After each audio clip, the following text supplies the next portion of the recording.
Satanás se rebelou contra Deus, iniciando o grande conflito, todas as coisas começaram a se dividir em dois pontos. De um lado, as forças do bem, centralizadas no amor de Deus, e do outro lado, as forças do mal, encabeçadas por Satanás e seus anjos rebeldes.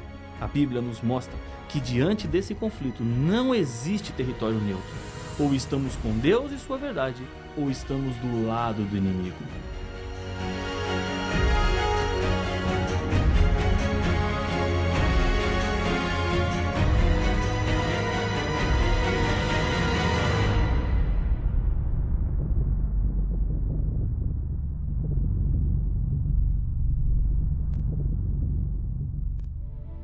O diabo tem feito de tudo para levar as pessoas a adorarem qualquer coisa, menos Deus.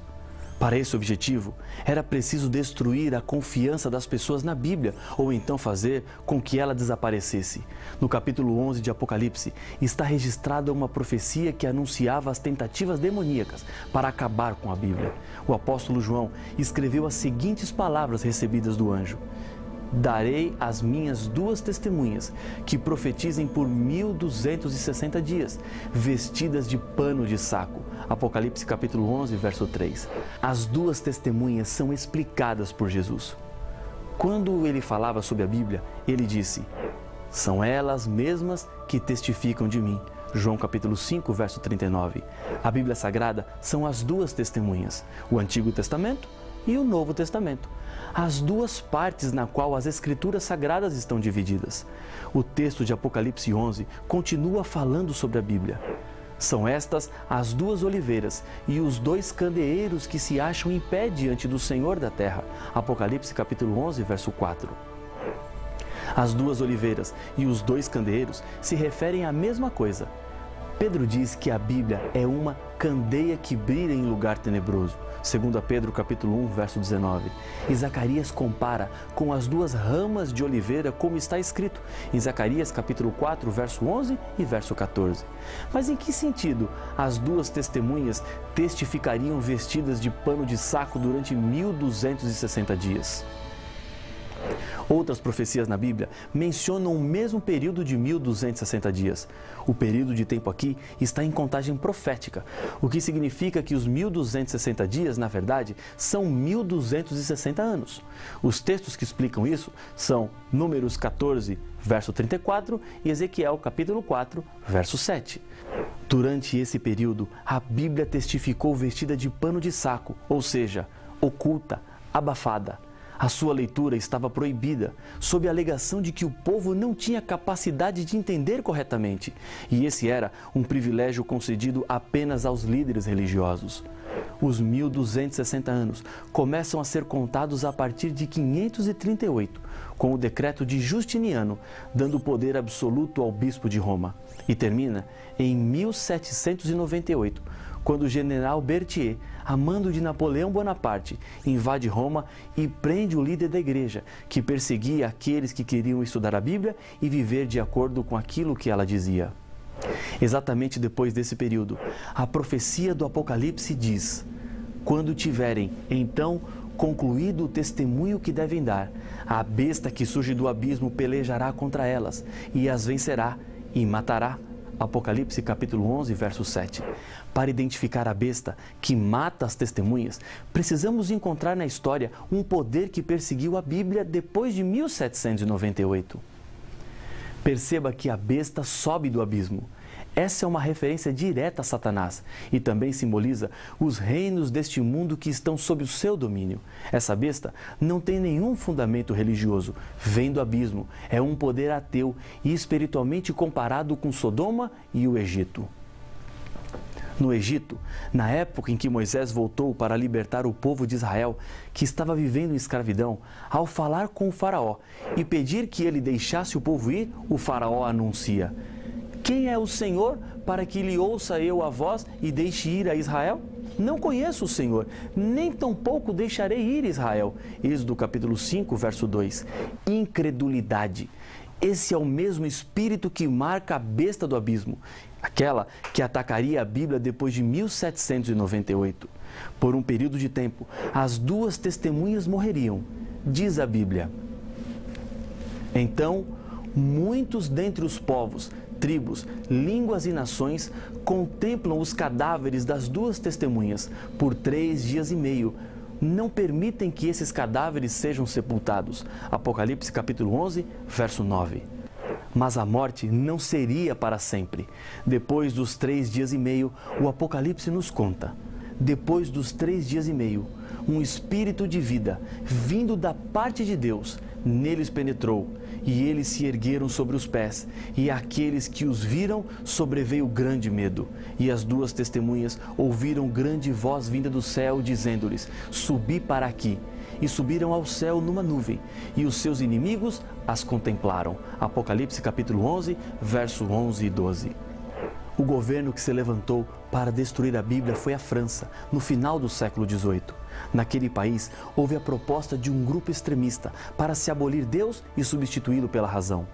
Chegou-se a celebrar uma festa à razão na Catedral de Notre-Dame, com uma atriz figurando a deusa da razão, e as pessoas deveriam adorá-la. Na França também, 70 mil huguenotes foram assassinados por serem seguidores da Bíblia na trágica noite de São Bartolomeu. Em 26 de novembro de 1793, a Assembleia Francesa promulgou um decreto proibindo a leitura da Bíblia e foi ordenado que todas as Bíblias fossem levadas à praça pública. E assim, deveriam ser elas queimadas, como evidência de que o governo francês não reconhecia a palavra de Deus. Nesse período, todas as igrejas foram fechadas e proibiu-se a adoração a Deus por decreto da Assembleia. Também se decidiu que a semana agora teria 10 dias. O dia de descanso foi abandonado e em seu lugar se consagrava um dia em cada 10 para orgias e blasfêmias. Essa intensa perseguição às duas testemunhas foi até o dia 17 de junho de 1797, quando o governo francês anulou o decreto e outra vez se permitiu a prática da religião na França. Durou exatamente 3 anos e meio o período trágico de perseguição à religião. A profecia falou de 3 dias e meio, que na verdade significam esses 3 anos e meio. As profecias bíblicas não são coincidências, mas sim a apresentação real do futuro. A profecia bíblica afirma também que o testemunho bíblico não só ressuscitaria, mas seria elevado até o céu. Depois desse período de 3 anos e meio em que a Bíblia esteve aparentemente morta, houve um despertar do interesse pelo estudo da Palavra de Deus. Em 1804 e 1817 foram organizadas as maiores sociedades bíblicas do mundo, a britânica e a americana, que promoveram e publicaram milhões de Bíblias por todo o mundo. Na época da perseguição, Voltaire havia declarado: se foram necessários 12 pescadores ignorantes para levar adiante o Evangelho de Jesus Cristo, eu mostrarei que basta um francês para destruí-lo. Daqui a 50 anos, ninguém se lembrará de Jesus Cristo.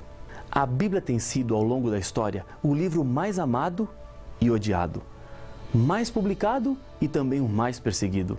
É hoje o livro mais publicado e mais vendido, embora a estratégia do diabo tenha sempre sido a de destruir esse livro. Durante 1260 anos, a Bíblia foi perseguida por um poder religioso. Por isso João diz: então vi a mulher embriagada com o sangue dos santos e com o sangue das testemunhas de Jesus. E, quando a vi, admirei-me com grande espanto. Apocalipse capítulo 17, verso 6. O espanto de João foi porque a igreja, que pretensamente chamava-se Igreja de Deus, perseguia em nome de Deus os que estudavam a Bíblia e queriam ser obedientes a Jesus. Que um poder ateu perseguisse a Bíblia até faz sentido. Agora, um poder religioso causou muito espanto, algo sem sentido para João. As tentativas de destruir a Bíblia não pararam no passado. Ainda hoje, o diabo trabalha para levar as pessoas a não se preocuparem com a palavra de Deus.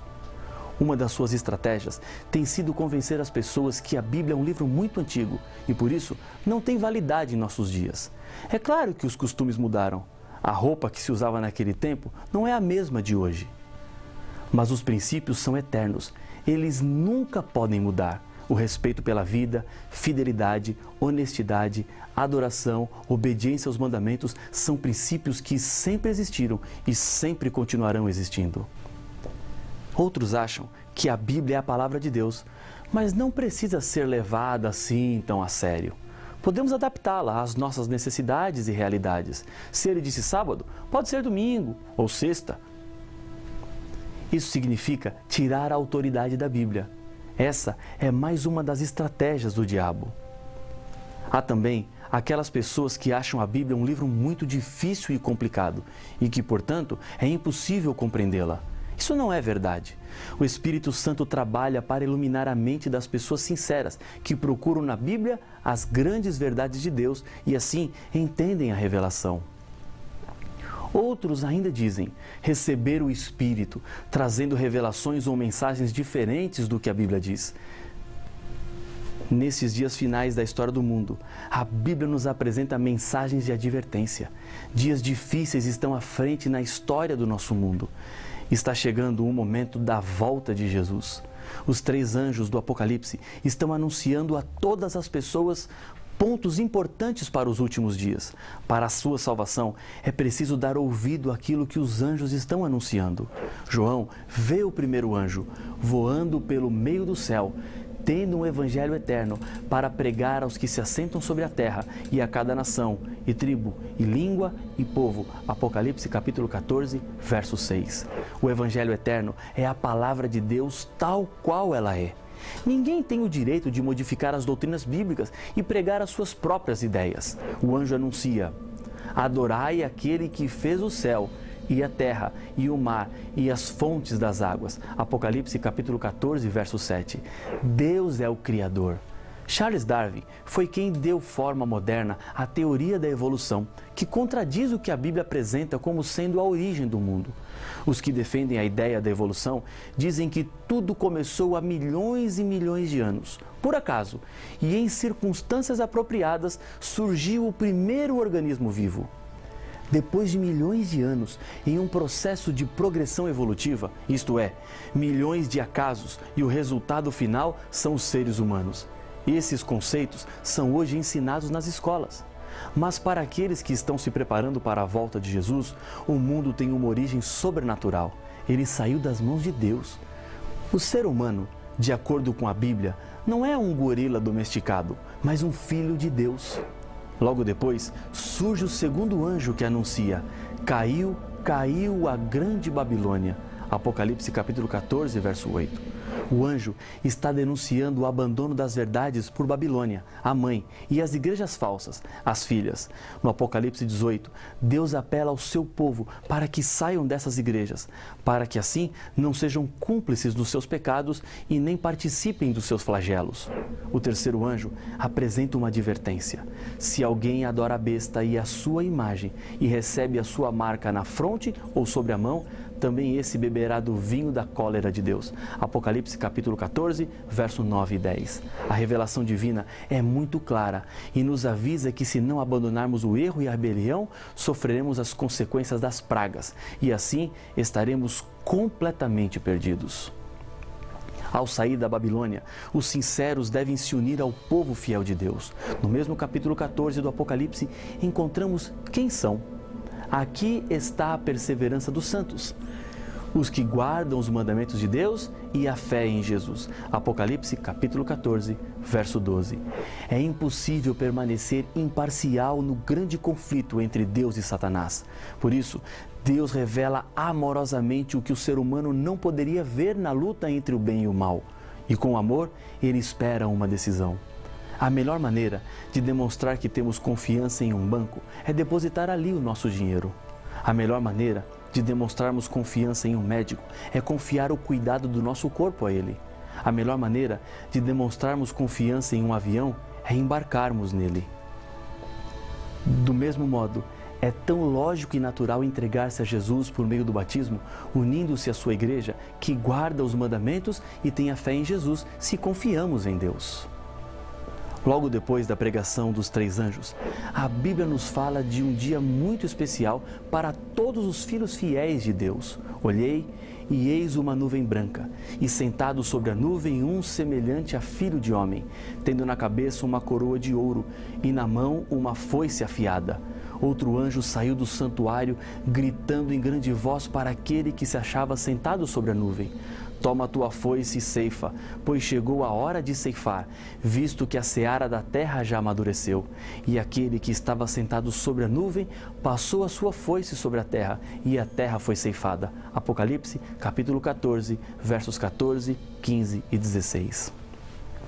É a volta de Jesus, o maior acontecimento de toda a história, a solução definitiva para o problema do mal e do pecado deste mundo. Durante a última Guerra Mundial, um jovem recém-casado foi chamado para servir no exército. Ele tinha uma filhinha bem pequena e o seu maior desejo era voltar vivo para casa. Sua esposa e ele oraram a Deus, antes dele sair, para que pudessem estar novamente juntos.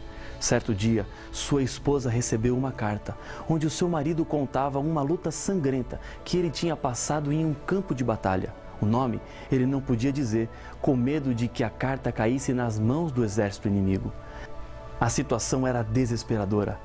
Quase simultaneamente, os jornais começaram a publicar fotos e notícias de batalhas que estavam acontecendo nas ilhas do Pacífico. A pobre esposa, ao ver as fotos, chorava e procurava entre elas o rosto dos mortos, pensando que algum deles talvez poderia ser o do seu marido. Mas dias depois, voltou a receber uma outra carta, e isso lhe deu certeza que o seu marido ainda continuava vivo. Certo dia, o carteiro lhe entregou uma carta. Ela não esperou entrar em casa, já rasgou o envelope e começou a ler, ali mesmo no quintal. Estava entusiasmada com a leitura, quando um caminhão parou em frente à sua casa e lhe entregou um pacote. Ela não sabia se lia ou se abria o pacote. Enquanto decidia, ouviu passos de alguém se aproximando. Quando olhou, seu coração bateu acelerado, um sorriso tomou conta do seu rosto. Era o seu querido esposo que havia voltado para casa. Abraçaram-se fortemente e entraram em casa para que o pai pudesse ver a sua filha. A carta e o pacote ficaram para o lado de fora. Já não importava mais o que a carta ou o que o pacote trazia. O seu marido estava vivo e estava em casa. O sofrimento ficou para trás. A angústia da espera havia acabado.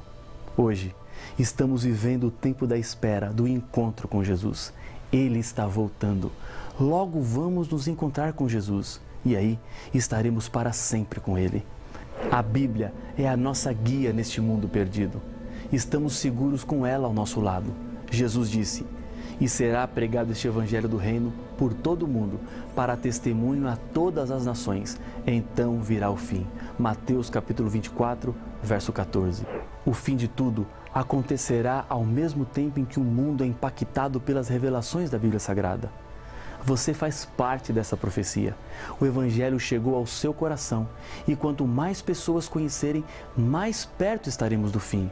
E lembre-se que não é apenas o saber que salvará uma pessoa, mas a decisão de ficar ao lado de Deus. Eu sei que nesse momento Deus está tocando no seu coração. Ele está lhe chamando para uma decisão. E eu quero orar com você. Senhor, obrigado por ter nos convidado à salvação. Nesse momento, alguém ora comigo, entregando a sua vida nas tuas mãos. Aceite-a, pois oramos no nome de Jesus. Amém.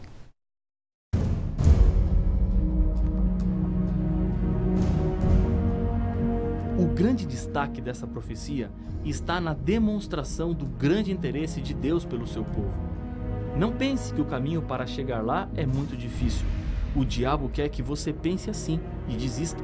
Jesus voltará para buscar os fiéis. Não existirá mais morte, dor, hospitais, cemitérios, câncer e tantas outras coisas que roubam a alegria dos seres humanos. Mas qual profecia estamos falando? Ainda falta uma profecia para entendermos o grande plano da salvação? Se você ainda tem questionamentos sobre o fim do mundo, não perca o próximo episódio de Apocalipse, o fim revelado.